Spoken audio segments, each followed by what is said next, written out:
Ladies and gentlemen, this is Daily Post Africa, and I come to you with intriguingly good news. News of a brewing confrontation in West Africa that could reshape the future of global gold markets, and perhaps the balance of power between multinational corporations and resource-rich African states. But extremely good news for Africa, as Africa has finally begun putting to use its gold that had for decades been abused by the Canadian mining giant, Barrick Gold. Let's focus our attention to Mali, where tensions are boiling over between the Canadian gold mining giant Barrick and the revolutionary government of General Assimi Goïta. What's at stake? Billions of dollars in gold, national sovereignty, and a long overdue reckoning over who truly benefits from Africa's rich natural resources.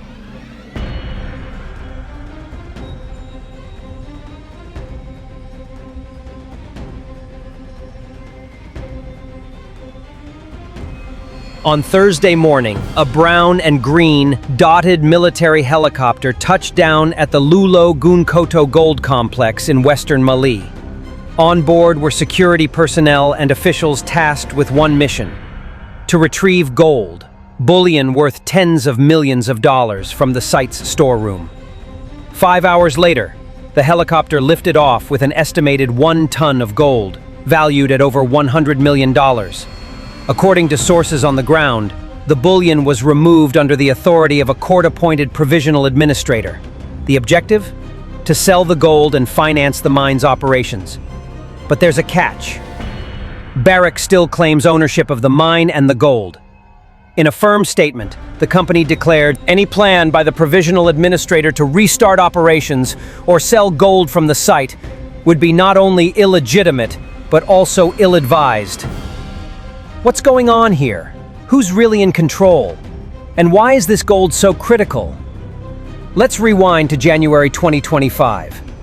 Barrick Gold, one of the world's largest mining companies, suspended operations at Loulo-Gounkoto, the largest gold mining site in Mali, after a string of aggressive actions by Mali's transitional government. These included a 2-month export ban on gold, detention of key executives, and the seizure of 3 tons of bullion, which were transferred to a bank vault by judicial order. In response, Barrick launched arbitration proceedings with the World Bank, hoping to resolve the dispute under international law. But Mali had its own plan. A Bamako court appointed former Health Minister Soumana Makaji as provisional administrator to resume operations at the complex. His goal? Get the plant running again and use the gold to fund operations, effectively bypassing Barrick's authority. Drilling hasn't resumed, but ore processing started this past Monday, and insiders say gold bars could begin rolling out in less than 2 weeks. This dispute isn't just about bullion. At the heart of the crisis lies Mali's new mining code, a game changer for the nation. Introduced in 2023, the code aims to raise taxes on foreign mining firms, expand state ownership in mining ventures, tighten export regulations. For years, Mali has ranked as Africa's 3rd largest gold producer. But critics argue the nation has seen only a fraction of the wealth extracted from its soil. Barrick, meanwhile, has expressed frustration over what it calls a breach of investor confidence and rule of law. But from the perspective of Mali's leadership, especially in a post-coup transitional era, the mining code is a path to economic justice. This conflict is just one piece of a broader trend unfolding across Africa, especially in Mali. In recent years, the country has made bold moves to regain control over its mineral wealth. It's part of a wider strategy by the ruling military government to reduce dependence on foreign companies and to reassert economic sovereignty. Key developments include nationalizing parts of energy and mining sectors, revoking licenses from foreign firms that violate new codes, partnering with new non-Western allies such as Russia, China, and Turkey for infrastructure and resource development.